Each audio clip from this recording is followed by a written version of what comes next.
Welcome, my name is John Collins. I'm the librarian here at the Ed School. Welcome to the second in our series of faculty book talks, small intimate gathering. Good to see you return. Tonight's event is featuring Mark Warren, as you know. In addition to the library sponsoring this event, I'm happy to say that this event is being co-sponsored by the Civic and Moral Education Initiative and the Dean's Advisory Committee on Equity and Diversity. The evening will be moderated by Professor Sarah Lawrence-Lightfoot. She'll make the introductions. There is somebody here selling Mark's books, so if you'd like a copy of the book, I'm sure we'll be happy to sign it for you afterwards. So thank you all for coming, and I'll now simply turn it over to Professor Sarah Lawrence-Lightfoot.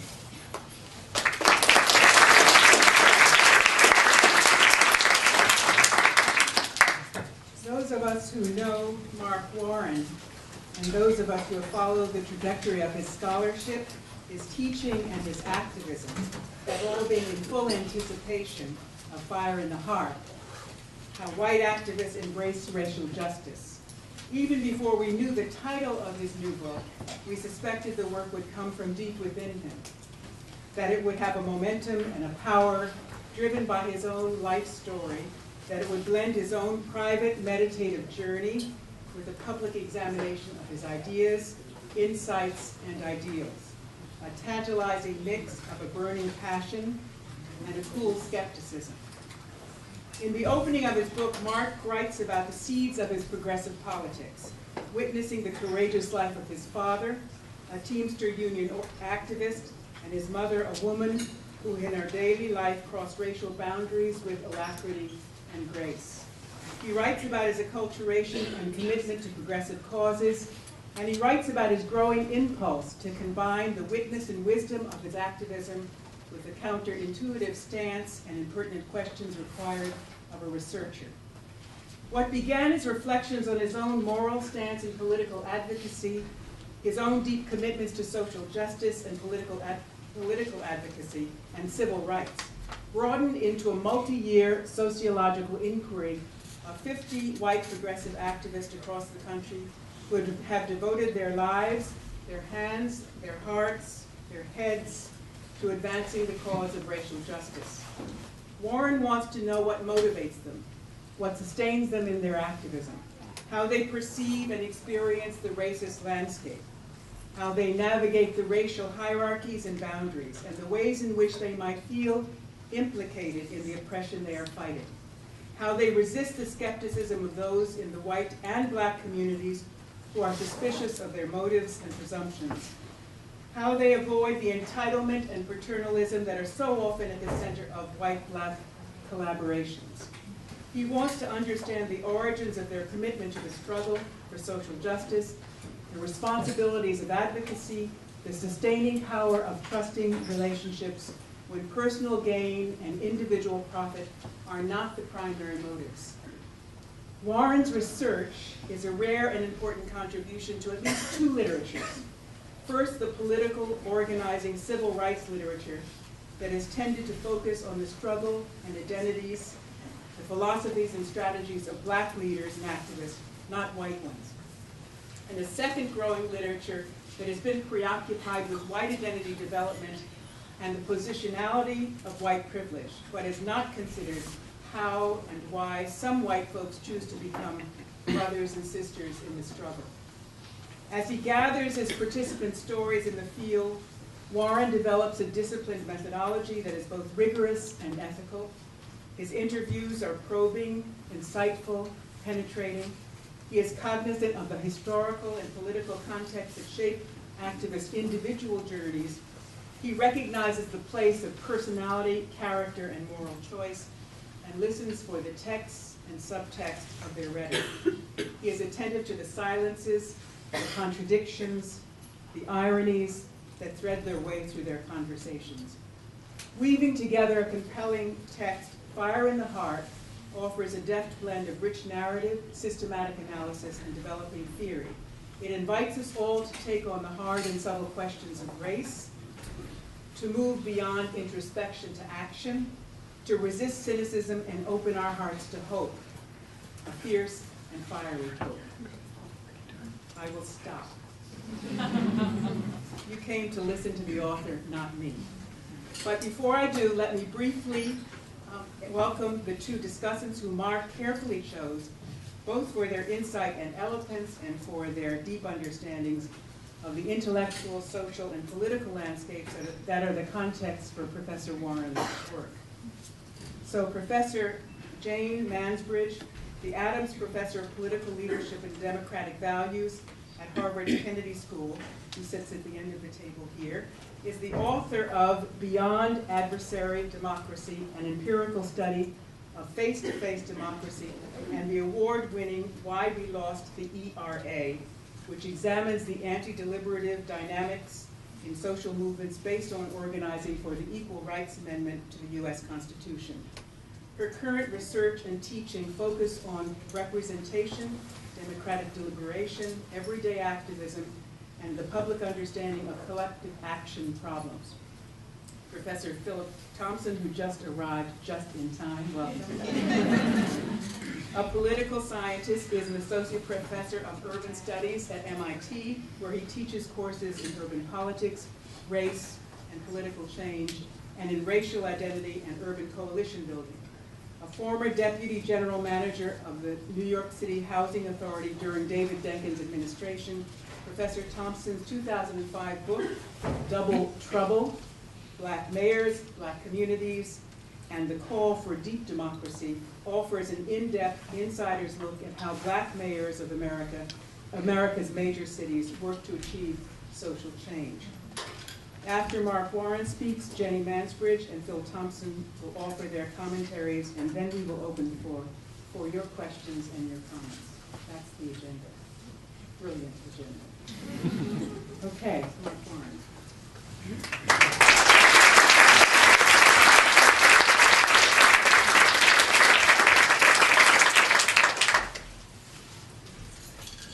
Well, first of all, I'd like to thank everyone for coming here tonight. Awkward here. Hopefully I'll not knock it over onto the floor.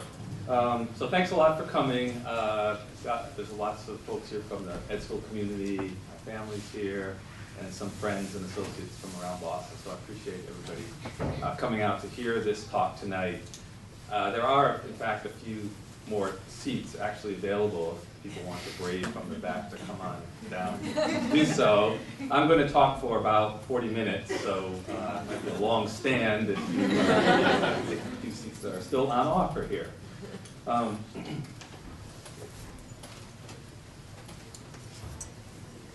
Okay. Well, I finished writing the full draft of this book a couple days before President Obama's inauguration, and traveled down there with Roberta, my wife, and my two daughters, and attended the inauguration with some friends. And I don't know how many people were there, but when you got there, there was this very large, multiracial crowd with a very wonderful spirit.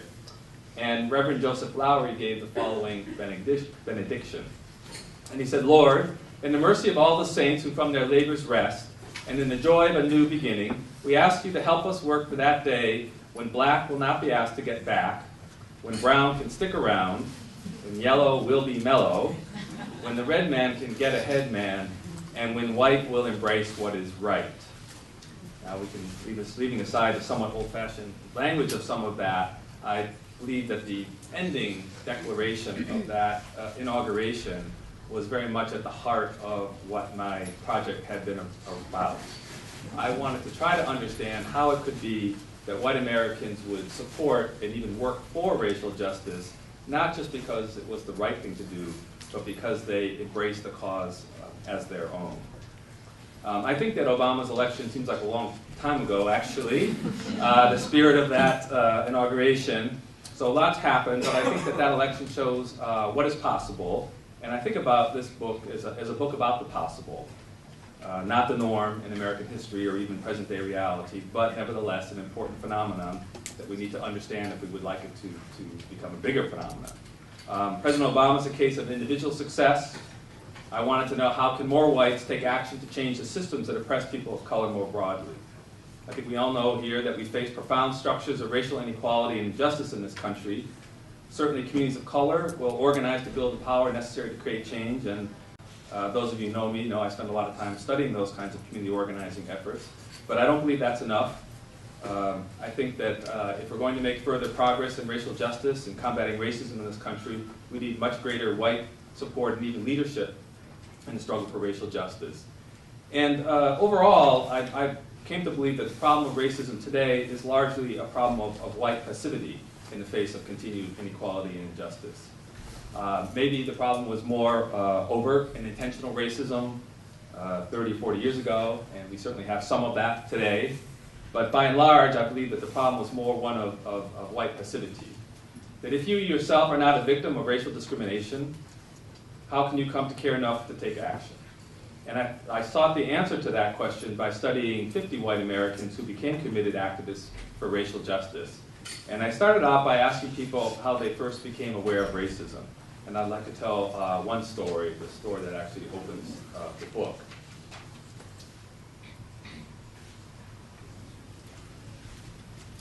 Jim Capurro grew up in Market Park, Chicago in the 50s and early 60s, a child of Italian Catholic immigrants.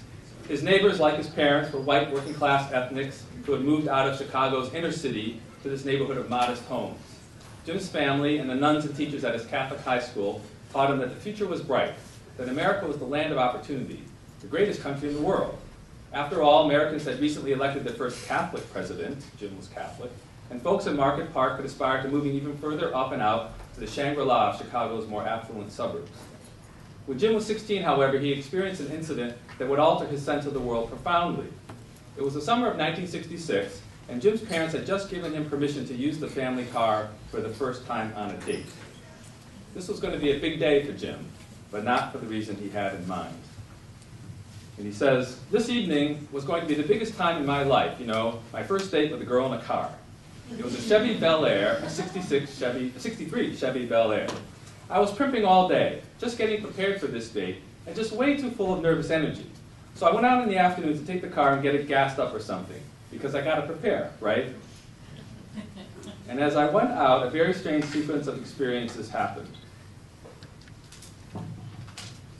First thing was, I couldn't take the car and gas it up because there were school buses double parked on my block, blocking all the cars in. Nobody's going anywhere. And although they looked like school buses, they were powder blue. I'd never seen that before. Then all of a sudden, policemen started piling off the school bus next door. They're right in front of me, forming up military-like, shoulder to shoulder with batons in their hands. And they had blue helmets on, and I had never seen police riot gear before. That's what they had, riot helmets. They all started to double-time quick march south in this long formation. It looked like thousands. Wow, something's going on. I wonder what. And that what was that he walked out into the middle of a march led by Martin Luther King Jr. for open housing. And he says, I saw a huge crowd of white people, 4 or 5 deep, on the sidewalk going out into the street. And there were policemen with batons holding them off away from the street. And I think it was the owners, somebody, were passing out beer bottles. It wasn't cans in those days, it was bottles. People were throwing the beer bottles, just hurling them at something. Across the street, there's some big hubbub, and I could see black people. I could also see clergy who were not black, and they all had signs, and the signs said things like, End Slums, Open Housing. It was a demonstration, and it was going past the Market Park Monument. And people are jeering and yelling, you know, the N-word, go home. And it's terrible, it's ugly, and it was so strange. Because literally 20 minutes before, I'm thinking, gotta gas up the car. I'm going on a date. And at the intersection, a black couple came up in a car and got stopped at a stoplight. And the crowd pushes past the police and surrounds this car. And I remember this so vividly. It's a Corvair, a Chevy Corvair. The crowd totally surrounds the car. The people inside the car are really afraid. I mean, they're just terrified. People start rocking this car back and forth. And the people inside are literally huddled. The light is red, they're stopped, and there's a crowd all around them. The police are trying to peel the crowd away from the outside. And a girl about my age jumps up on the hood, screaming and yelling, and swearing at the people inside, and kicking at the windshield in front of the driver. And I remember thinking, she would have mangled their faces if there wasn't this windshield in the way. Well, I get about 2 blocks down, and I see people with brown shirts and swastikas and bullhorns trying to take this mob and rally it together, at which point in time I said, I'm getting out of here. So this is what Jim says, reflecting on the event afterwards. I don't know that I was there more than a half an hour, maybe 40 minutes, but it was the longest half hour in my life. And it changed my life forever. Kind of an epiphany, I guess. When I went home that night, I couldn't sleep, and I had this never-ending stream of thoughts. Everything I thought I had learned or was led to believe, I thought was a lie. We're not the greatest country in the world. I was always taught that we were the greatest. 6 years ago, Jack Kennedy was elected president. What happened? How could we be the greatest country in the world? What just happened 2 blocks from my house? This can't be the best neighborhood. Look at what people do. Anybody could grow up to be president. I used to believe this, right? Well, I didn't think the people who were marching in the park that day had any shot at ever being president. And I got mad. How dare these people do this stuff? This is a democracy. People have a right to say things and march and think of themselves as being equal with everyone else, and in fact be equal to everyone else. Well, Jim went on, I'll show you a picture of Jim today. Jim went on to college in Chicago, and he heard Stokely Carmichael give a Black Power speech, as he did in those days. And Stokely charged white people to, if they were serious about fighting racism, to stop coming south to help black people there and instead fight racism in their own neighborhoods. And so Jim took that seriously. He returned to Market Park, well, actually never left. He was commuting to college. He stayed in Market Park. And he built a Southwest Community Development Corporation that was dedicated to fighting redlining and white flight and working for economic development and racial integration, which he's done for the last 40 years of his life.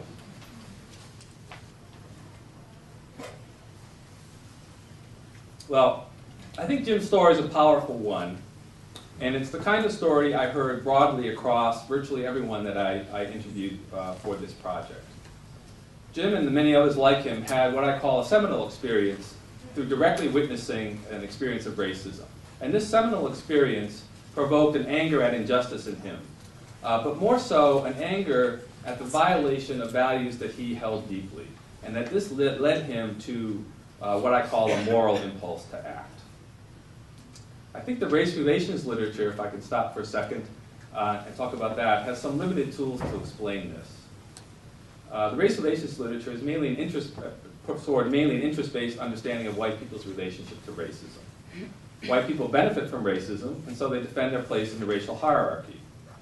If African Americans are disadvantaged and oppressed by racism, well, whites must be advantaged. And I think the notion of white privilege, which is more current today, also falls in here. Whites have privileges by the benefit of their race.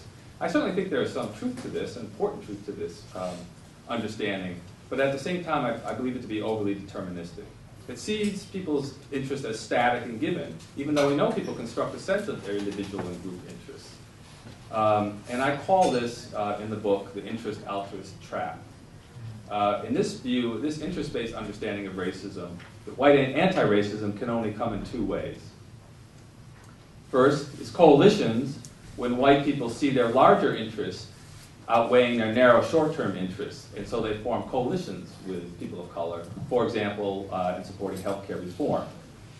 But oftentimes, these coalitions are criticized when white people abandon black interests when the going gets tough. And the classic example of this is President Roosevelt's refusal to support anti-lynching laws because he thought it would threaten a New Deal coalition that he was trying to put forward. The second point of view would be altruism. Whites support racial justice because it's the right thing to do at the actual expense of their own interests. And this is also often criticized as a weak basis of support. This is the do-gooding white person who is there to help. But in neither case, this altruistic account or this larger self-interest coalitional account, do whites actually make the cause of racial justice their own. They're either only doing it because it's the right thing to do, or they are only supporting black demands at the time because of some larger thing that they are interested in, not particularly racial justice. So I was interested in trying to, as I say, understand how white people can become committed to the cause of racial justice. I sought the answers to this by designing a study that Sarah referred to. I'll talk about this rather quickly, but would have to talk about it more later. I interviewed 50 committed white activists. They're active in 3 fields of action, if you will: community organizing, education, and, well, for the most part, criminal justice reform, a set of legal advocates working in criminal justice and juvenile justice reform. I looked for people who self-identified as white and for people who worked for institutional and policy change. So that is, I was not going to be interviewing white people who were there solely from a helping point of view, helping out individual people of color, but those people who are working, if you will, at mid-level leaders in institutions and policy change. I wanted people who, to interview people not so much as saviors of people of color, but as serious collaborators with them. I selected them by mapping these fields of activities, getting referrals from various kinds of knowledgeable experts. I ended up with quite a variety of people: community organizers working around affordable housing and school reform, education activists, including the founder of the Civil Rights Charter School, juvenile justice advocates, and others. I interviewed people of a range of ages, gender. I also wanted people who were both faith-based and more secular-orientated in their activism. I chose people in 8 localities across the country: Los Angeles, the Bay Area, Dallas, Chicago, Milwaukee, New Orleans, Greensboro, North Carolina, and Baltimore, Washington area. Partly I did that because I thought that the local contours of racial dynamics might matter a lot. That didn't turn out to be a line of analysis that turned out very much in the book, but it was also a more efficient way of using some travel funds and time away from my family and children. So 8 localities, but nevertheless a national spread, including the Midwest and the South and the West Coast and the Southwest. I did extensive interviews with these folks. In a sense, there were kind of 2 parts to them. First was life history, trying to trace how they first became aware of racism, how they got involved in racial justice activism, and their trajectory in this work over time. And then secondly, their contemporary understandings of their experiences to building multiracial organizations, influencing the beliefs and behaviors of other white people, and their own understanding of their place as white people working for racial justice. And this talk will largely focus on the first half of those, although I'll reference some of the others and we'll be happy to talk about that some more. Okay, through systematically analyzing these interviews, I tried to construct a different model, or more comprehensive model of development of commitment on the parts of whites to racial justice. It starts with the moral impulse that we heard about in Jim Caprero's account. And I think it was actually striking to me. Not a single person that I interviewed gave an interest-based account of how they first became aware of or interested in racism. Nobody said anything like, gee, as a white person, I realized I have larger interests with people of color, and therefore I'm going to do this kind of work because I can see our common interests. Not a single person said anything remotely like that. Almost everyone started with the kind of moral impulse that we heard with Jim Caprero, a direct witnessing of racism, to confront the reality of it, to confront the reality that their own community was violating the values with which they had been brought up and held deeply. Now that does seem like altruism. There's a moral impulse that racism is wrong, something should be done about it. And I think it does start, in a sense, somewhat altruistically. But it doesn't stop there. And I think the second key process that I discovered occurred through building relationships with people of color. So if we happen to think that we have a more simplistic model that people are motivated to do something and then they do it, that's not quite the story I found. Much more an interaction between motivation and actual practical experience, doing the work, building relationships, then deepens and builds commitment and a different kind of understanding. So it's more of a progressive story over time.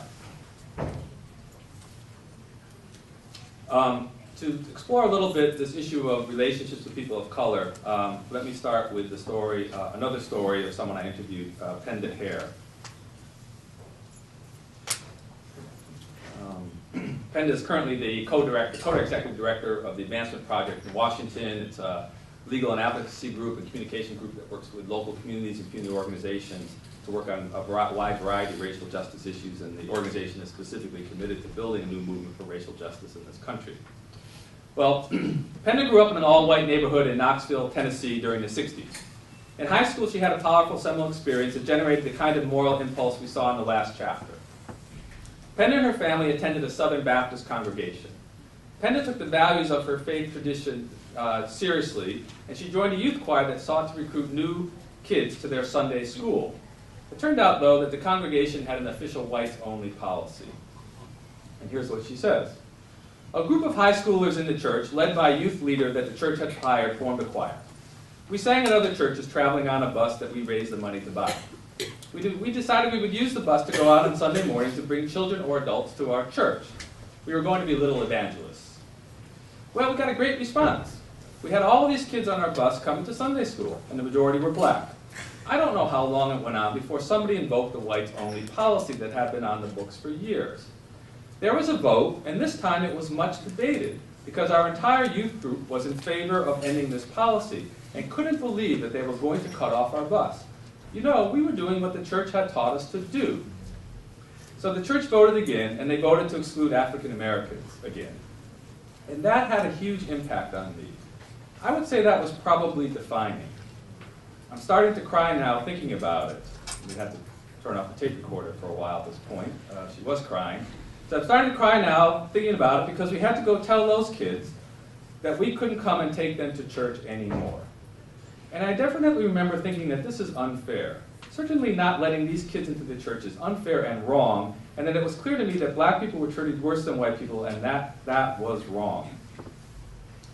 Penda went on to college, eventually to Harvard Law School, and then joined the NAACP's Legal Defense Fund, a little poster of theirs, give you a flavor. This is the organization, leading legal civil rights organization, the File Brown versus Ford, and a whole long list of other cases. She traveled the country fighting discrimination cases and voting rights cases. Well, during this time, she built relationships with her black clients and with black colleagues at the Legal Defense Fund. And through relationships, a number of things started to happen, I found in my interviews. And for Penda, first, she started learning more about the realities of racism as experienced by African Americans that she actually knew. She tells the story. My first case was a claim of promotion discrimination by the Postal Service in Jacksonville, Florida. My first client that I put on the witness stand was a person named James Douglas, who had applied for something like 25 or 30 promotions at the post office. He was a mail carrier, African American. I went to his house, met his family, and talked to him about all these jobs. He had been in the Army in World War II. He had gotten a college degree and a master's degree, and the only job he could get was working as a mail carrier. And it occurred to me that my father did not have a college degree or a master's degree, was roughly the same age as Mr. Douglas, had come out of the Army, had gotten this nice job at Union Carbide. He worked his way up through the ranks. We always thought we were deserving because my father worked hard. He got up at 5:30 in the morning to make sure he was there on time, and he worked a swing shift, which means that he worked 1 week 8 to 4, and the next week 4 to midnight, and the next week midnight to 8. That was a hard life for us, we thought. But when I saw Mr. Douglas' life, it was, oh, I'm privileged. For the first time, I understood in a different way that I was racially privileged. Because of my father's ability to get that job at Union Carbide, I got put in the best high school in the city where we lived and got the education that allowed me to go to Harvard. I could see that Mr. Douglas's kids probably didn't have as many of those opportunities, and I saw the intergenerational effect in a personal way. I also saw it in a structural way in all of the promotions that he had been denied and the way that other people in the class action case were being kept back. But I also saw it very much in a personal way. Penda built close relationships with colleagues also, where she learned more about experiences of racism. She tells this story. One night we were driving in the car home from a class action meeting in Florida at night with a white man and a black woman in the front seat, Sam and Barbara, and a white woman and black man in the back seat, being an expert witness. We were stopped by a police car. I remember it was on a dark road and there didn't seem to be much around. We were driving by the railroad tracks, and Barbara and Sam freak out. We looked like two interracial couples. And the tension and fear became so palpable in that car immediately. Oh my God, you know, this is lynching territory. But at first, I was totally oblivious.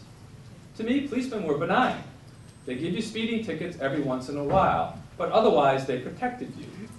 And I just remember that feeling of fear sweeping through the car, and I became afraid also. We were sitting there in the dark, and these bright lights were shining from behind. And then at some point I hear Sam say from the front seat, "Police officer's a brother," which meant he was black.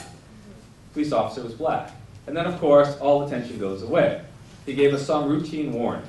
We had a light missing or something. But everyone else in that car knew to be afraid. I didn't even know to be afraid. So it was one of the first times I started seeing victimization from the other side of the color line.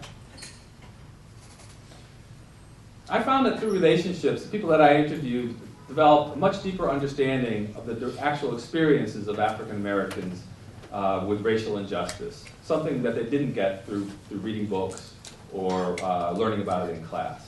But I also found something more. I found that through relationships, the white activists I studied learned to care more personally about racism because they cared about the real people that they knew. In this case, Benda eventually became head of the LDS office in Washington and was there when President Clinton nominated Lani Guinier, a close personal friend, to be the Assistant Attorney General for Civil Rights.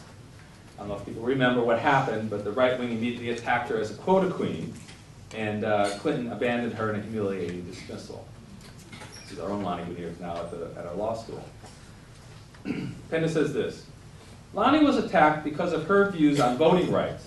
And so it was personal in the sense that, well, I'm a voting rights lawyer. I have the same views as Lani. If she can be attacked and humiliated publicly, then that's essentially saying the same thing about me. And then it was personal in the sense that Lani was staying at my house part of the time when she would come down to Washington to do her meetings. And I remember I had just had a baby. At the time when the newspapers were writing all these things about how anti-white she was, I remember her sitting in my house in the rocking chair, holding my white, blonde-headed baby. And it was just surreal. How can this happen? How can they paint a picture of her as anti-white, a picture that is so beyond reality, and yet they get away with it?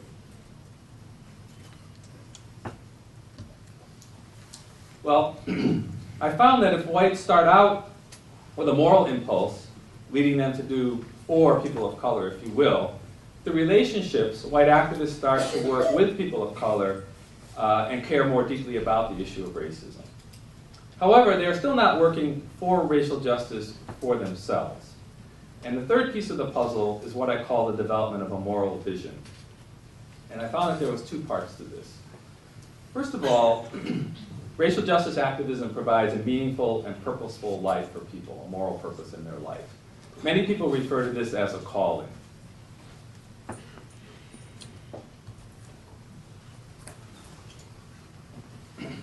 I interviewed, for example, Perry Perkins. He's a white organizer with the Industrial Areas Foundation Community Organizing Network in northern and central Louisiana, a place he says was hardly touched by the Civil Rights Movement. He works there today, works with members of black and white congregations, trying to bring them together in this multi-faith, faith-based community organizing group to work on issues like housing, jobs, and education. This is a couple photos from the group that he's an organizer with. Perry says this: term I would use is vocation. Vocation. I don't think you have to have a religious terminology either. I would, but I don't think that's necessary. In the religious terminology, it's a calling. But there's a sense that this is around your lifestyle and around commitments and values, not around employment. So I don't see it as a job. I don't think you can do it unless it's around your values, how you want to live your life, and how you want to engage people.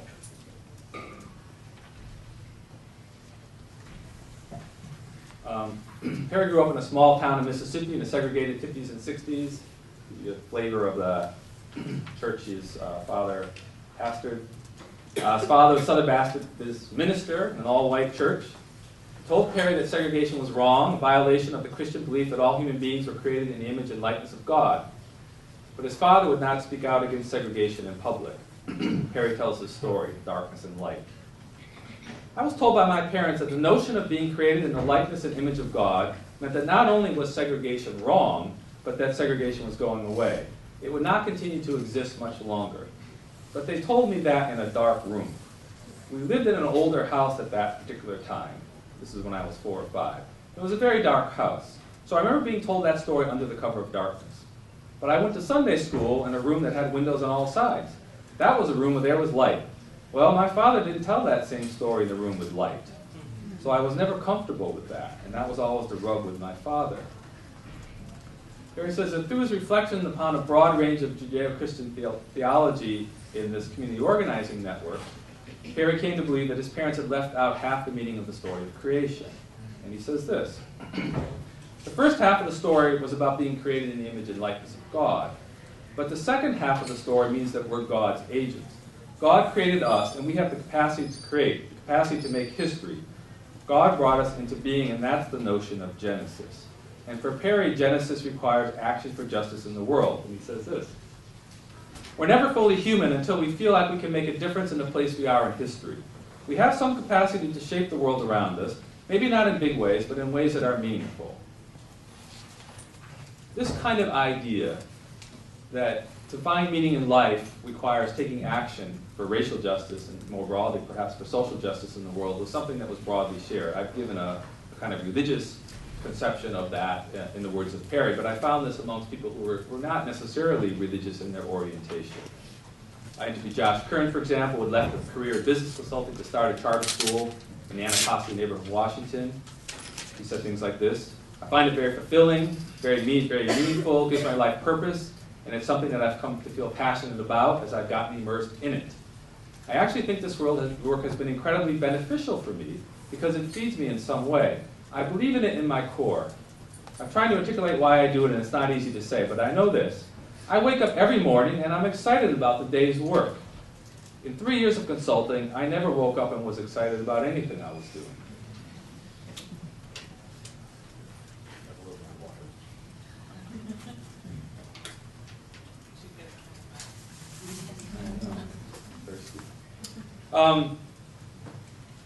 So the first part is a little bit more individual in the sense of a moral purpose in life. All right? We're trying to explore how it is that white people can come to actually embrace this cause as something that is more directly of benefit to them or more directly in your interest, if you'd like to use that term. The first part is a little bit more individual in terms of a moral purpose in life. The second part I call moral vision. So if moral impulse represents what activists are against, these moral visions, or political projects, if you will, represent what they are for.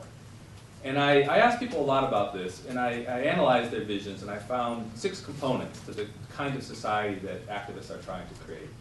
And I'm not going to run through them all now. I'll be happy to talk about them more later. But what I found striking is that virtually everyone that I interviewed led with a notion of human community. Activists are trying to build a new kind of multiracial society and community where people care about each other, treat each other with respect, and where everyone's full potential can be developed. And activists say that they believe racism harms the humanity of whites as well as blacks, and that is fundamentally the harm that racism does to white people.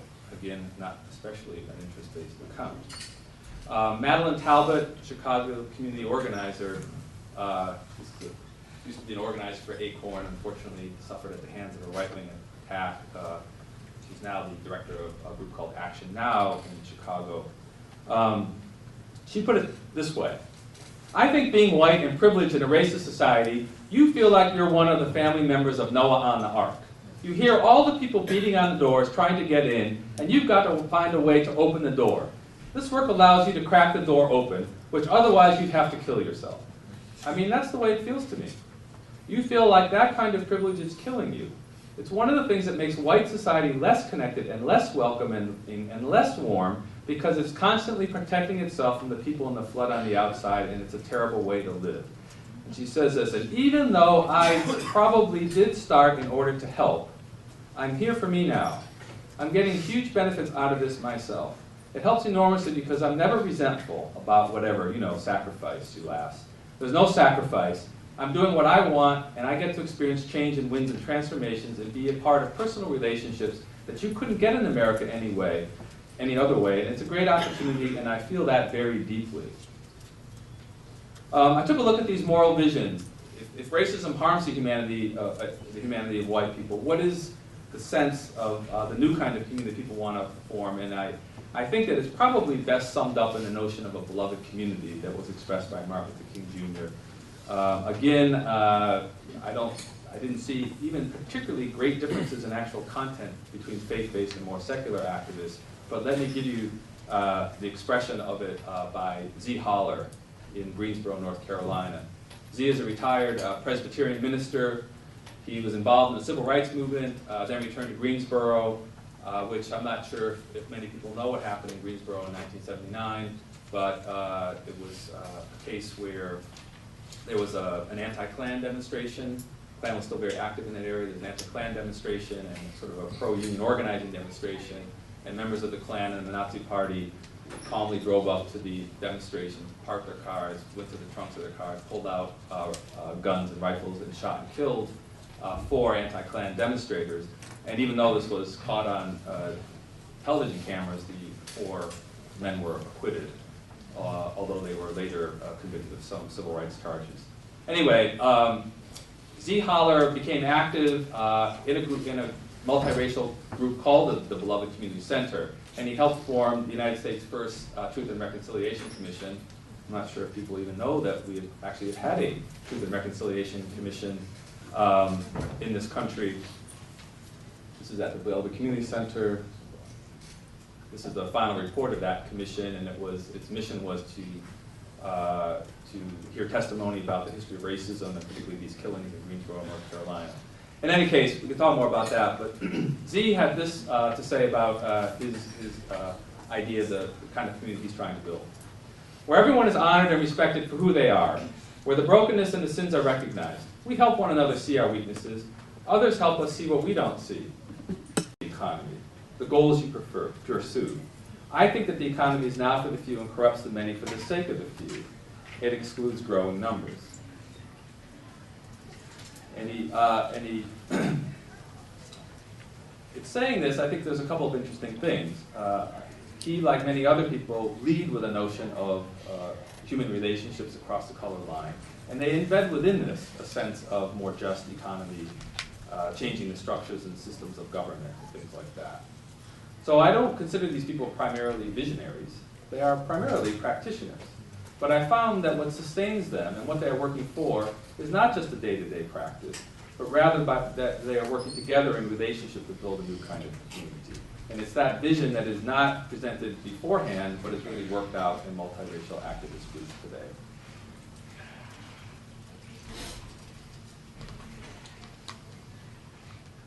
Let's skip over a couple of pieces. Maybe about Joseph Ellsbanger a little bit later. I'll leave you with one last short quote. Roxanne Auer, labor organizer, put it this way: "I'm contributing to the world that I want to live in." And I think it's a terse statement that includes a lot of themes here. She's contributing, she does this work because she's trying to create a world that she actually wants to live in, and many other people would say raise their children in. She doesn't actually have children. Okay, I don't mean to portray white activists as moral crusaders or out-of-touch dreamers who care less about the material well-being of people of color, or white people for that matter. Nothing could be further from the truth. Even the activists most focused on a humanitarian vision or while the community work day to day to improve the material conditions of people of color face in education, housing, and other areas. Some are astute political operators and legal advocates. Others are savvy educators who work the system to improve conditions for students of color. Many believe that racism blocks a more progressive social and political agenda that would materially benefit the vast majority of white people as well. Conversely, even the hardest and most secular leftists I interviewed spoke also about building a human community. And in fact, what I found that inspires activists and sustains their commitment over time is a vision of new kind of a society based on compassion and community that they build through taking action with others across racial lines. What fulfills them is working to build that kind of society today, and in that sense, these activists have found a way to get material interests and morality working in the same direction. Let me step back and reflect on this a little bit. Try to present a more comprehensive model. I have this little figure. Those of you who know me know that I'm not big on diagrams, figures. I've done my best here. But in any case, I think this kind of captures a lot of the ideas that I'm trying to get across and what I found through the interviews and in the stories of the people that I interviewed. That there's a number of things going on in building people's commitment. Certainly knowledge about racism and interests, thinking about interests matter, but maybe more fundamentally, it's a question of engaging people around their values and engaging and activating emotions like anger at injustice, caring about racism through people you care, and hope for a better world. And that these things don't happen pre-formed before people take action, that it's actually the action itself, and particularly through building relationships in this action, that these kinds of values and these kinds of emotions get engaged in a deeper understanding, cognitive and of interest, happen. I think this is a finding that runs somewhat counter to conventional wisdom, and I say this speaking in the School of Education. I think that our focus is typically on the cognitive dimension. If we could just get whites to understand the facts of racism and discrimination, then they will come to oppose it. And I found that the cognitive dimension, it is important, but it played more of a supporting role in the stories that I found. No one said to me, I learned about racism in a course I took, and that moved me to become a racial justice activist. That was not there. Now, they did take courses, and it played some important role in building understanding and providing a framework for people to understand other kinds of experiences in. But it wasn't what really drove people. In the end, I concluded that knowledge tells you what to do about racism, and that's vitally important, but it doesn't provide the why to do it. In a sense, numbers are just numbers. We can read the statistics about the number of Black and Latino children who fail to graduate from high school. Doesn't seem to move many white Americans to do much about it. Values, instead, I find, provide fundamentally that motivation. But we have to understand values a little differently than we normally do. They do include the kind of moral impulse that racism is wrong, the sort of that you should take some action. But they also include a moral vision, a positive moral purpose in life that is built collectively. And I think it's that positive moral vision that deepens and sustains people's commitment over time, even if they began because of their moral outrage and impulse that racism was wrong. I think we typically focus a lot on making a good rational argument to white people about how their interests would align with supporting various racial justice causes. For example, it costs less to educate a child than to incarcerate him later. Certainly that's an important argument to make. But once again, I don't find any evidence that that particularly moves people to support and act for racial justice. So coming back to this interest and altruist trap, it's not that I don't think interests matter. I think they do matter very much, but not the way we normally think about them. I think that white activists find a direct personal stake, if perhaps that's a better word, in racial justice and making a meaningful life for themselves, and they embed an understanding of white interests in a vision of a future society that would be better for all. They work with people of color to build multiracial organizations and communities, and it's through that working together that they come to embrace racial justice as a cause of their own. Let me just say, in closing, I think there's a number of broader implications and lessons from the study. Much of the rest of the book that I haven't talked about is concerned with exploring some of these issues. I think, first of all, we need to think about how we can make appeals to white Americans on the basis of the values that they care deeply about, and offer them a chance to join a process that has a vision of a better society in mind, or a better community, or a better school. One chapter of the book is devoted to the efforts of white activists to influence the beliefs and behaviors of other whites.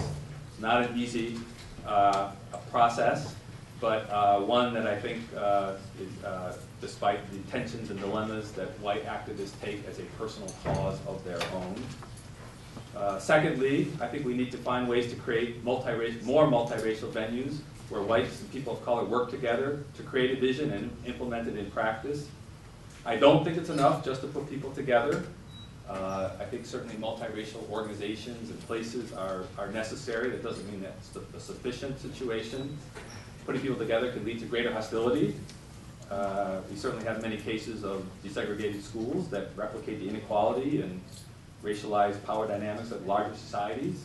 So I think we really need to focus within these multiracial organizations and institutions on how to build relationships and collaborations based on mutuality and respect, with open discussion and confrontation with issues of race. And again, another chapter of the book is devoted to how white activists attempt to build these kinds of relationships and the dynamics and experiences they have. And then the third implication is that I think in some ways we have to find a way to move beyond the notion of the white ally. We don't really have a particularly good term for white racial justice activists in this country. I think it's a disputed identity.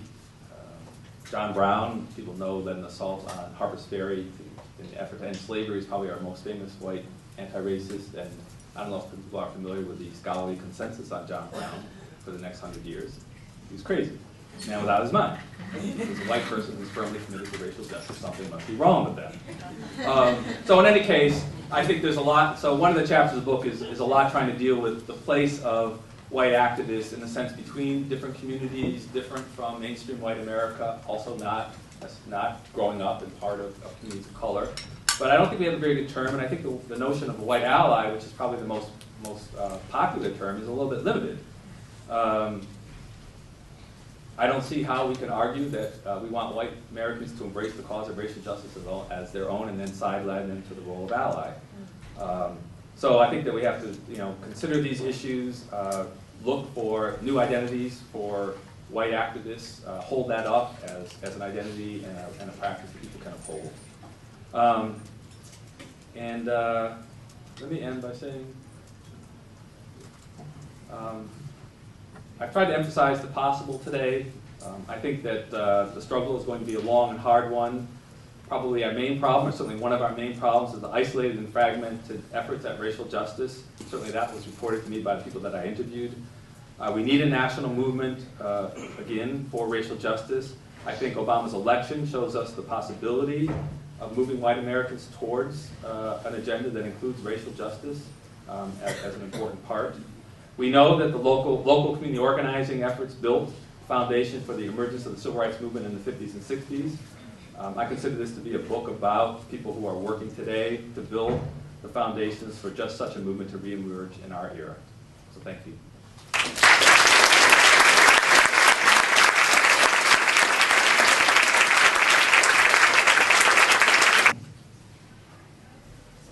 In 1967, I was teaching at MIT. I'd finished my coursework, but not my dissertation, and I needed a job, so I was teaching humanities at MIT.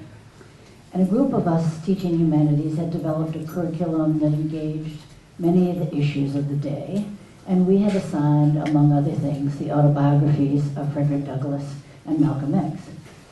And as many of you know, one of Malcolm X's messages was that white people should work in their own communities, not go down to the South and Freedom Summer and help black folks. So here's Malcolm X in his own words. I tell sincere white people, work in conjunction with us, each of us working among our own kind. Let sincere white individuals find all other white people they can who feel as they do, and let them form their own all-white groups to work trying to convert other white people who are thinking and acting so racist. Let sincere whites go and teach nonviolence to white people. We will, meanwhile, be working among our own kind in our own black communities, showing and teaching black men in ways that only other black men can, that the black man has got to help himself. Working separately, the sincere white and sincere black people actually will be working together. Now, I took this point, I was teaching it, and I took that point very seriously. I didn't know what I could do in the white community at the time. I was teaching at MIT and trying to finish my dissertation. But I did take it seriously. And then one day I was in a taxi, a very rare occasion, and the black taxi driver and I were talking about the bad state of the Boston schools and the black neighborhoods in Boston, and he asked me if I would consider teaching there. And I said, well, maybe I could, though I was planning to teach at the college level, but I worried about what Malcolm X said about it being better for whites to work in their own communities. And he said, no, you should work in the Boston schools. We need you. So I began to get an idea of the complexities involved. Now, this book that Mark has written is an exciting book. I hope it'll change your lives. It's already a little bit changed mine, no matter what your racial background. Mark writes about racial justice activists who live a life of activism, who are immersed in their activism. And that may not be the path for you. But I expect that all of you will incorporate some activism in their lives. The kinds of people who come to this talk are probably the kinds of people who are going to incorporate a little activism in their lives. But not, as Mark very carefully points out, not just because it's the right thing to do, but also because when you look back on your lives, when I look back on my life, when we all look back on our lives, and ask ourselves what we did in the planet on our short time here, you can say, I tried to help on something important. Racial justice is hugely important. And it's pretty hard to get involved with anything important that doesn't have a racial justice angle. So the moral vision that Mark has identified is one that I believe almost everyone in this room shares, the community of all human beings, whether or not you've become a sort of full-time activist, which probably many people here are not. Now, I only have a few minutes. I'm going to just touch on a couple of key points in the book. I've made, but I want to repeat Mark's point that it's a mistake to think of motivations in the two boxes of self-interest and altruism. That'll miss the motivations of all the people he's talking about and pretty much everybody in this room when they go and act. He stresses instead, drawing from his interviews, the value of a fulfilling life. That desire for a fulfilling life, following a moral vision, animates all the characters in this book. I am certain that animates just a tiny piece of everybody here. So the second point he makes is that the identity that leads to this fulfillment comes from relationships. Now, because racism is much more subtle these days, the chances of any of us experiencing today, in 2010, the kind of heavy moment of epiphany that some of Mark's activists experienced is relatively small. So relationships are going to be even more key for us as a route to commitment. Now, how did those relationships begin? Well, once an African-American friend told me how alone she felt when going into a university reception where she didn't know anyone and she was the only person of color. And she said she wished someone had come up and introduced themselves, but no one did. Now, in spite of the fact that I'm up at the top of the room here, I am actually shy. So, like, going up and introducing myself to somebody, even at a reception, is not my thing. But, you know, I heard her. So the next time I was at a reception and saw a woman of color who was like alone, I did and introduced myself. It turned out she was shy. And so we bonded over that. That was good. But look, you know, most relationships did not come from introducing yourself at a reception. They're forged over common work. So I hope you'll all consider volunteering for jobs where you can promote racial justice, because common work like that is where, to use Mark's words again, and you saw that, that's where you can join the heart to the head. Relationships happen when you work together. So where do you volunteer?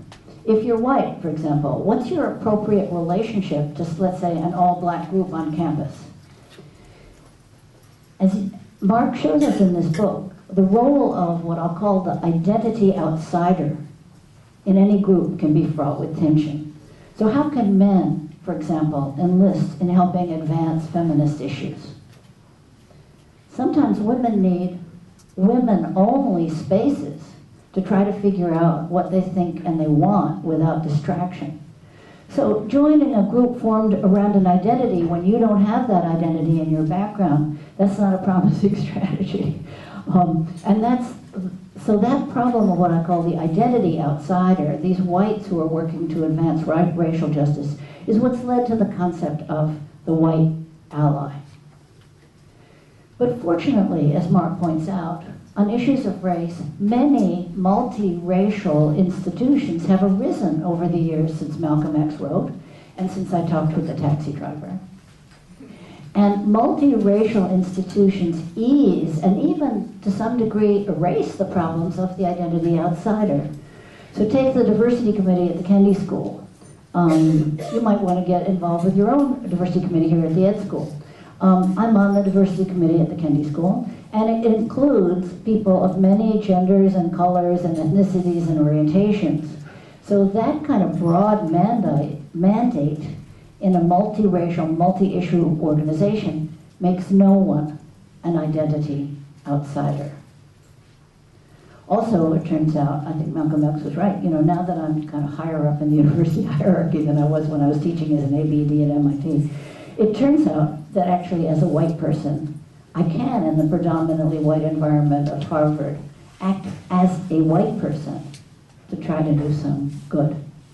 But another welcome change, getting right to the end here, another welcome change since Malcolm X's day is our increasing comfort with the blurring of identity lines and the performance of different identities.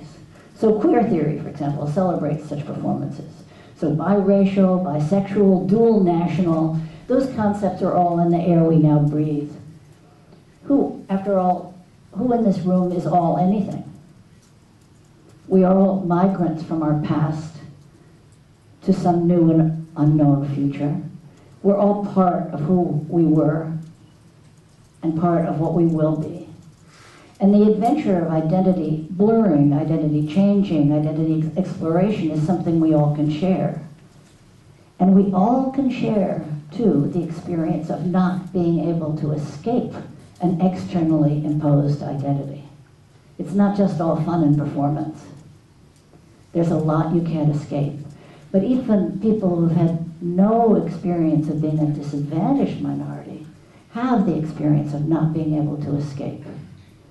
So I would say take this book with you and use it as a manual. It's filled with moving and inspiring stories, careful analysis of the issue, and wise advice for finding purpose and meaning in our lives.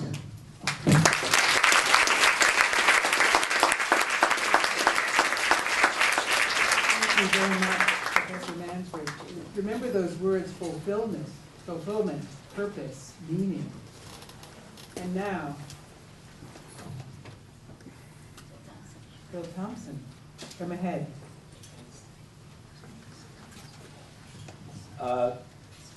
Well, this is I'm really happy to be here, and I guess I'll tell a story a little.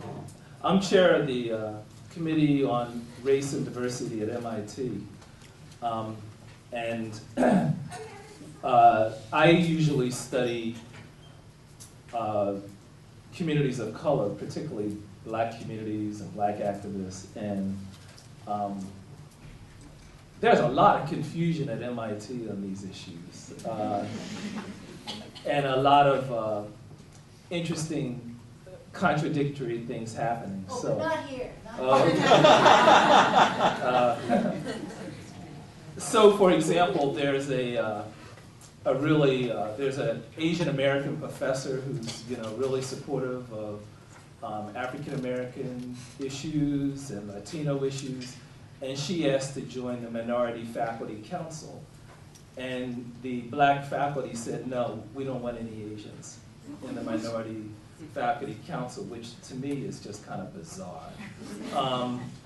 But then the head of the undergraduate black women's student organization is a Russian immigrant. And I mean, she was elected, and they love her, and she's the head of the black women's organization at an undergraduate level. So, you have both of these folks like sitting around our table at our race and diversity meetings, and folks are on different planets, really, when it comes to this issue. Anyhow, that's neither here nor there. I was struck by Martin Luther King's Fair Housing March that Mark showed when he opened his remarks, and I stole a term from Alan Wolf, I think. I don't remember who I stole it from. Moral passage. I think that was a moral passage, meaning that this was the kind of issue where you took a side. Where are you on this issue? And it makes you question yourself. Like, what do I think about this? Where do I stand? I actually think that these kinds of defining, the moral explanations happen all the time. And often we hear it around taxes. And if you listen closely to the Tea Party or, a lot of arguments from legislators around taxes, they're moral arguments they're making. They're not really about the nitty-gritty of, the finances of taxes. They're moral arguments about some people don't deserve to be helped. And some people are forced to help other people who really don't deserve it, and then they racialize who doesn't deserve to be helped and who does often. But those are moral explanations. They're not factual, actually. Often, usually they're not. They're moral explanations that are extremely powerful. When they're contested vigorously, then we get a moral passage. But I think these things happen all the time. And one of the things I think Mark's book opens up, or at least made me think about, was how do we organize more of these moral passages? Like, you need to have some contestation. So how do we do that? If experiencing these things is what really helps get people into activism in the white community, well, how do we do more of that? We need to be standing up against the Tea Party, not just watching it on TV. That's how I felt. So I have a few comments, and then I'll be quiet. One is, I really agree that moving beyond the self-interest model of human motivation is really good and really important. People, it seems to me, have multiple dimensions, multiple emotions and impulses, and often these emotions and impulses are in conflict, which is why, I watch TV sometimes or read novels, because I find those things a lot more interesting than boring social science texts that really treat people as if they're like automatons, utility maximizers, narrow, self-interested all the time. Now, of course people are narrow and self-interested sometimes, but what makes living exciting is that people are more complicated than that, which is why people read soap operas and not social science literature generally. It's closer to their, what life is like. So I think that's really good. We need more of that. I was struck by comments in the book that zero of the white racial justice activists said they were motivated by self-interest. Yet, many of them spoke about the personal fulfillment, joy, and meaningfulness of their work. And to me, this suggested that it's being engaged in work that's not just about you, and not just about what's, how much money is this going to make for me, or what's this going to do for me, doesn't mean you deny your personhood and your personality or your individuality or any of that. It means that there are multiple paths to personality, personhood, being an individual, and you don't have to be a greedy son of a bitch, right, who's just thinking about your own career and what's for me, to be a rational person. I think that's great, to really bring that out. I don't think, John Brown was crazy. I don't think Mark is crazy, etc. I think that there are many people, not just, every day, who give of themselves in community work, in church work, in labor work, in teaching way beyond the call of duty, and the motivation for that is really unclear to social science, right? Really unclear. Is it love? What motivates people to love and sacrifice, and all of that? We really don't have a good sense of that. How do you develop more people like that? But if not for people like that, we couldn't live in this country. We'd kill each other. We really would. We could not live together. So I think this is an extremely important piece of work, an extremely important thing for us to take seriously and study, which is why this book, I think, is really timely and important. We need to study this.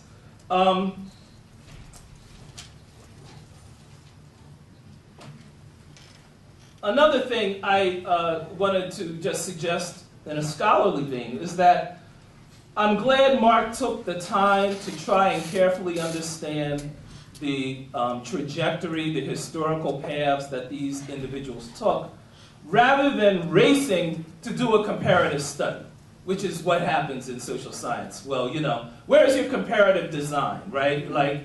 And, if you don't know what you're talking about, it's too soon to compare, right? If you don't know what it is you're describing or what the thing is, you can't really compare it in a sensible way with something else. And so taking the time to better understand who these people are, how they got to where they are, I think that's well worthwhile, and it opens up a lot of room for fresh thinking. I think there's an underlying theoretical and methodological critique embedded in this book that could easily extend into another book, such as, you know, when John Rawls decided to think through social justice, he withdrew from society, from practice, from engagement, and Mark is describing the exact opposite. People engage as a way of better understanding racial justice. There are a lot of things in the book like that that could be drawn out that we could really learn from, and so I think that's important and great. I think there are also many future studies that can utilize Mark's work to begin to make comparisons. I'm really interested in white racial justice activists working in certain types of institutions, like labor unions, which have their own historical narrative on worker justice and how do they approach this issue and engage with that. To me, that's interesting. Environmentalists have a whole different narrative, and many of them are very committed. Some of them are like blowing up buildings and whatnot, and making all kinds of, not that that's necessarily the best way to show people. A lot of them are willing to risk their lives, you know, their futures and everything. They care so deeply about the environment. I personally don't understand these folks because, I'm more old-fashioned in that, you know, I care about human beings. That's usually the first thing for me, and I think about the environment after that. And I, you know, not everybody's like that. And so I certainly think there's something to be learned about, like, what is motivating these folks. And I also want to know what's motivating the white activists on the other side. You know, we may call them hate groups, or, you know, we may call them racist, but there are a lot of people on the right who are also making huge sacrifices, and I think we need to understand their path and their trajectory as well in order to, you know, disrupt it or something. But we certainly need to understand it.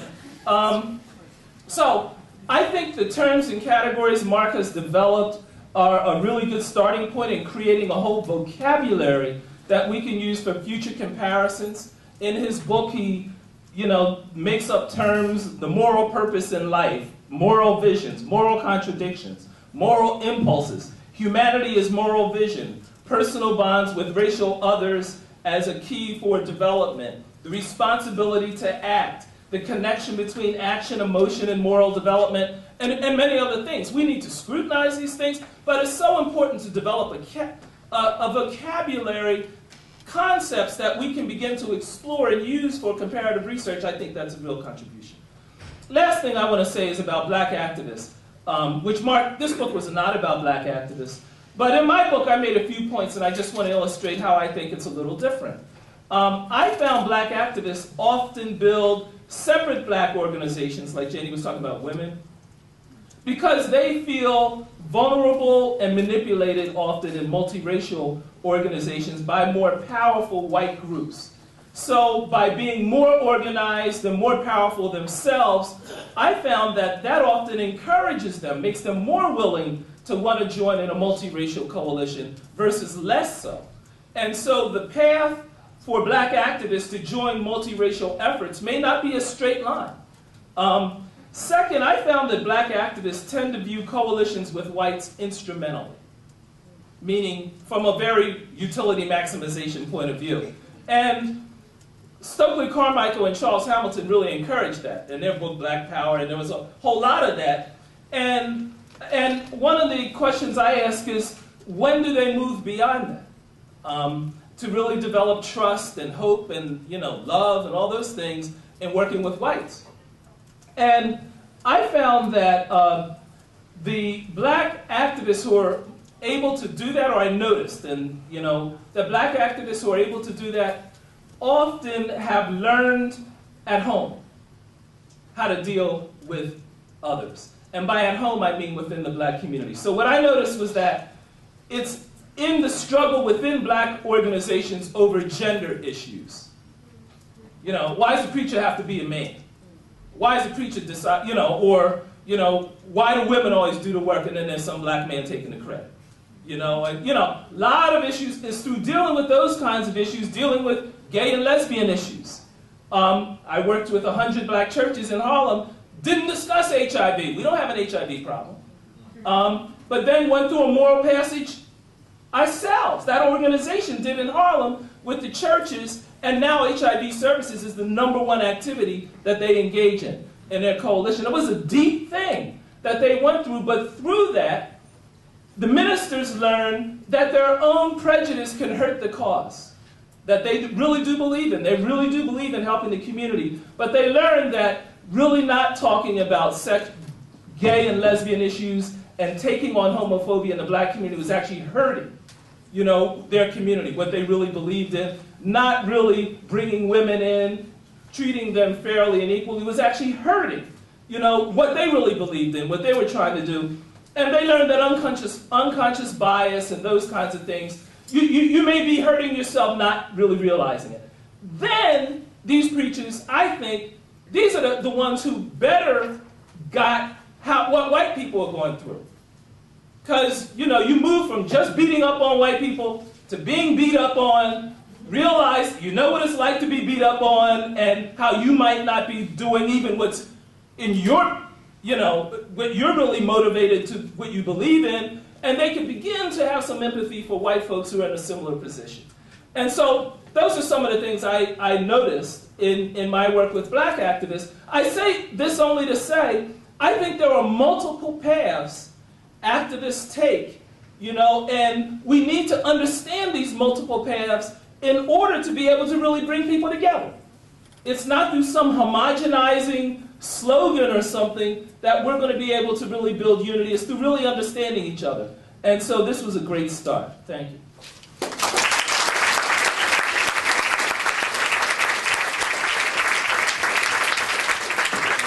it's got to be a terrific book to have provoked all of this, right? These wonderful commentaries by Jenny and by Phil. We are now open for your questions. We have about 10 or 15 minutes for your comments and questions. Please, when you ask a question or make a comment, keep it relatively brief so we can get to more of you. And please stand up, those who want to talk, so everyone can hear you. You had a comment. I have a question. A question. What is the role of people who are not black or white in this whole discourse? Are you asking? All of you.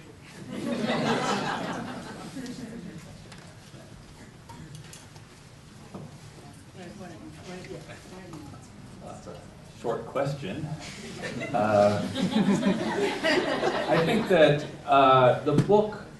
the study that I conducted was to try to understand how white people could come to embrace the cause of racial justice. I did in fact focus largely on the black-white divide, and I think you're correct in pointing that out, and I'm more explicit about that in the book.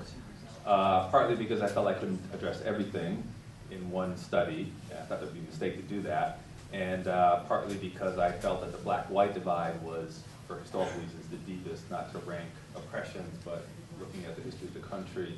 And I believe that the lessons that I would be able to unearth would be at least somewhat transferable if we paid attention to the particularities, as Phil was talking about. So this is not a direct answer to you. I think you're asking a very big question. The general thrust of the book is that we need to find ways to bring people together across all kinds of communities. And in that sense, people of color and white people and those who are not black and white, it's a question of finding ways to build human community amongst all of those. And so it may be true that my paradigm is a little bit simplistic by trying to narrow it down. So my answer would be that we need to find ways to build relationships in myriad ways. And there's a lot of learning that has to be done across communities of color as well as between whites on the one hand and other communities. So that's a larger question, but I think that it's a central role that everybody has to play, and that's the whole point of the book really, is that we are trying to find ways to forge justice and community together, and how can we do that through building relationships? I just want to do a plug. In December, an organization called the Community Innovators Lab at MIT is hosting Stuart Kuo, who's head of the Asian Pacific Law Center in LA, who wrote a book with a Latino and African American woman on building multiracial alliances in California. He's going to speak there to address this issue, particularly Asian Americans and their role. And he's an interesting person, so I'll make sure to let Mark know so he can advertise it. And we're also going to have Jose Calderon, who is a sociologist, Mexican American in the Claremont system in LA, but he's also a longtime activist, and he is going to address the same topic from the Mexican American standpoint. And Jose, by the way, has written about 5 distinct identities within the Mexican American community, and has also, kind of like deconstructed that a little bit, because people tend to like treat, these Mexican Americans or Asian Americans or others like they're one group, and it's really not the case. So please come, because we'd love to have you engage with them in this. So two things, and I'm picking up on Phil's point. One, you can use other movements as an example, and one of the things those movements have shown, first the Black movement, then the women's movement, is that often you need your own space. And then 2, how to engage in these different multicultural spaces. Just a thought about, the boundary lines and markers that were there when Malcolm wrote his piece, and that are much more, in Jenny's words now, blurred.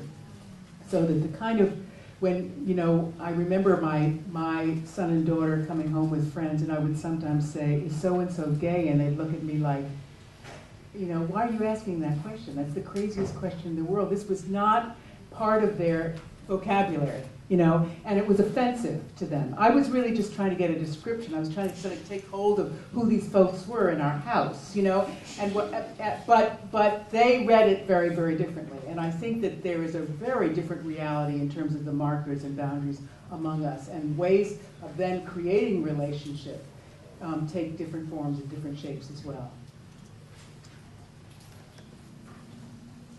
Yes. How do these activists talk about the relationship between their anti-racist activism and their other kinds of activism, like environmental or feminist or all the vast array? Like, did they see this as unique and the most important, or did they see this as part of this great society that they're trying to build?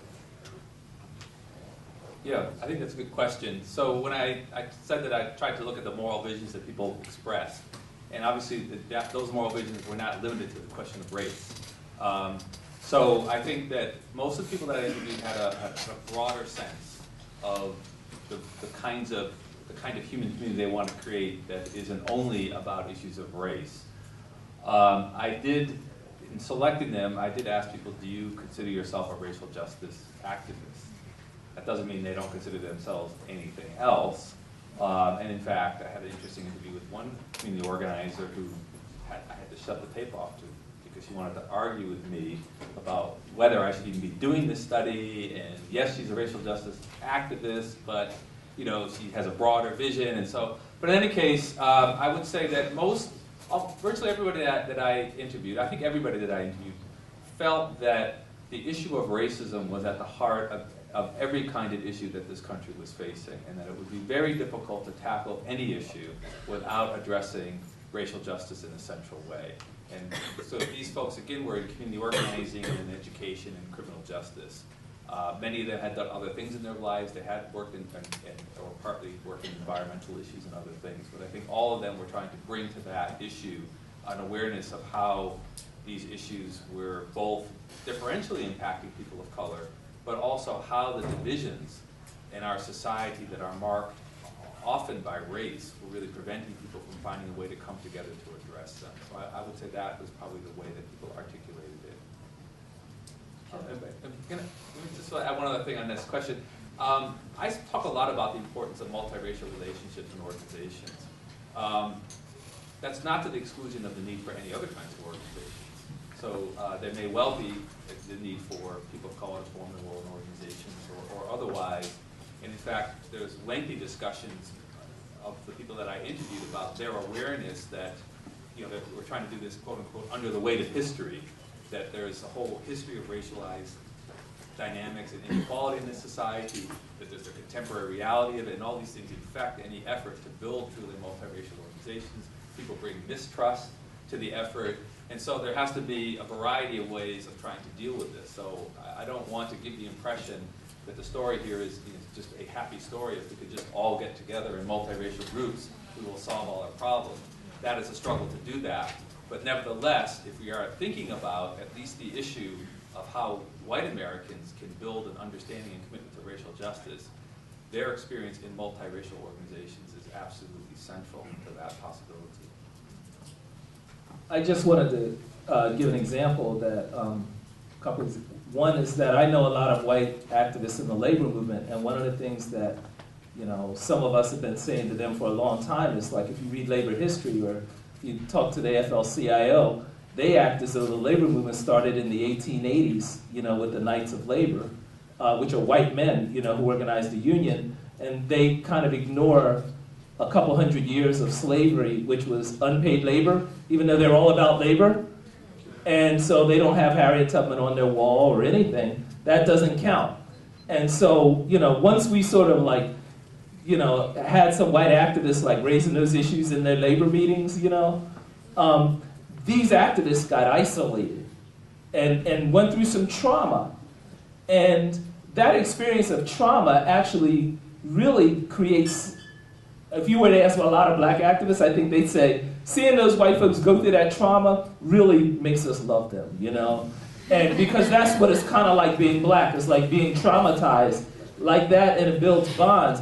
Penda Hare's been through that so many times, because I've worked with her for a long time. We call her Penda X. And one of the jokes when I was telling folks that I was going to come here and do a forum, and Mark's book talked about Penda, the joke was, Penda's telling people she's white, right? And the black folks all thought that was really funny, because as far as they're concerned, Penda's black. I mean, because of where she is, and her commitment and her stand and her views, she's really black. They really think of her that way. So anyway, I mean, it's interesting how these things work. She made me take that out of the book. Let's have one more question, sir. I guess this is a question on a policy level about the issue of racial justice. So I think of how communities of color were more disproportionately affected by the housing crisis, the mortgage crisis, and then I think about, for example, the countrywide settlement of $600 million where the company had to pay its shareholders back that money, and the shareholders were folks like the New York Pension Fund. So the trickle down of that financial debacle, I think, creating a lot of white anger, et cetera. So Mark, in your book, you talk a lot about how people have developed a hand, figuratively speaking, through relationship building and taking action. Yeah. I was wondering about how many of the people that you talked about developed their sense of fulfillment, as you point out, and in this coalitions and moral vision, et cetera, through also studying systems and affecting policy change on a higher level? Well, I think that the larger policy issues are really crucially important. I think I've come to the conclusion that in part through this research, that we are really in a weak place to address these national policy issues politically, because we have such a weak social foundation, that white Americans still are so largely segregated, so largely living in their own world, and I think we know our communities are more segregated, our schools are more segregated. Even today, only 15% of white Americans say they have even one close friend who's not white. So we are living in a very segregated society, and so this, in a sense, is a book about how do you build the local foundations, in a sense, to build some kind of a social foundation behind a political project. of racial justice. I don't think the only answer comes through these local foundations and these social foundations. I think we also have to fight the fight at a larger national level. I repeatedly heard a lot of frustration on the part of the people that I interviewed, like Penda, who works often on that national level, that the only tools they're left with is making these kind of rational interest arguments to other white people, and these arguments aren't working. And so many of them are saying, what other things do we need to do? And that other work ends up having to happen at the local level, at least right now in this historical situation. And that may change, and I don't at all want to pretend that we're going to solve all these things at the local level. But I do believe that we're going to be continually to run up against this frustration nationally until we have a much deeper and closer relationship built at the local level. Are you one? Yeah, I just want to give I've been working for 2 years on a green jobs coalition with a bunch of unions, and particularly the building trades, which are the whitest and most conservative part of the labor movement. And we initially approached them and said, half of your members are going to retire in the next 5 years, you're aging out, and young white kids don't want to be laborers, right? So you're going to have to become black and brown to survive. And you've been keeping out black and brown people for 100 years. So here's the choice. You can either die and not change, and in fact, we'll help kill you. We'll organize and help kill you. But we'd rather not. We'd rather work with you because we believe in what you believe in, and if you want to change, we want to join hands with you as brothers and sisters. And the heads of the building trades cried. I mean, these are older white men, not college educated, not on the left. They cried. And they wrote a statement to their entire national membership saying, we have a bad legacy here, we have a bad history, and we have to change it. And they've initiated a process internally that's been going on for a year. Out of their 300 coalitions around the country, 10 have agreed, and this means in LA, 80 locals have agreed to take up this cause as their own and to really initiate a process of change. I wish somebody would study that. I don't know exactly, what they're saying to each other, but I'm impressed that 10 of 300 have done that, and it's very hopeful. I mean, it's really powerful. You won't hear about it in the news. But I think that if we can better understand these things, the hurt that's out there right now, that people are willing to listen and to address things that they haven't addressed before. Did you have any last comment? Okay. Well, this has been a really exciting and provocative evening, and thank you all for coming and being so attentive and alert. We want to thank absolutely Mark Warren for writing a wonderful, wonderful book. And